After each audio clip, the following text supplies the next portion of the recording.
This is Reobrix 66010 Pirate Revenge. It can be purchased for around $133 US or $188 Canadian directly from Reobrix. The set has 3,066 pieces, and that makes it the largest set I have attempted. The previous record goes to the Lego Modular Police Station, which had 2,923 pieces.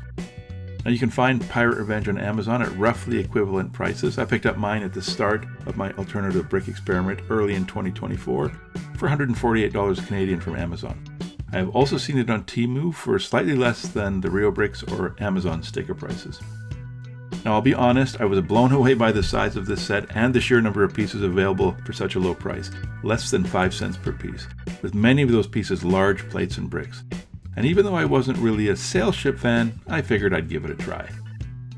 Well, the box, and it's a big one, sat unopened in my office/Lego room for over a year. I just couldn't bring myself to invest the time to put it together.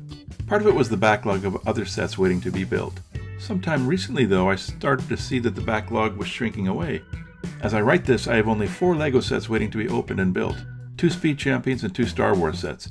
The Pirate Revenge was the last of my alternative brick sets. I haven't bought a Lego set since last August. I'm starting to see light at the end of the tunnel, and I figured, why not fill that tunnel with a massive pirate ship? Now inside the main box were 2 other boxes marked simply A and B. There were 4 large plastic bags inside each box, a total of 8, matching the 8 building phases of the model. Inside each large bag there were multiple smaller bags, usually between 6 and 8 of them. As well, there were 2 freestanding unnumbered bags. One was full of large plates to be used throughout the build, and the other contained the sail fabric, masts, and rigging pieces. I am not a high stamina builder, so I planned ahead to tackle 1 phase per day and to take maybe 8 days to finish the set. This turned out to be a good estimate, but the number of hours spent building were far longer than I anticipated, usually 3 to 4 hours a day. I may not be the fastest builder, but I'm also not the slowest. What impeded my progress from start to finish was the print quality of the instructions. The registration was slightly off, color differences were almost non-existent, and I was constantly using a magnifying glass to try to determine which pieces were required for each step. To make matters worse, Reobrix is notorious, as I have discovered, for placing multiple steps on a single page or spread. In this case, the worst was 8 steps on 1 page or 15 steps across the spread, where Lego would have had 1 or 2 steps. And some of those steps required picking 40 or more pieces. You may think this would sink me quickly, but it turned out to be actually quite enjoyable.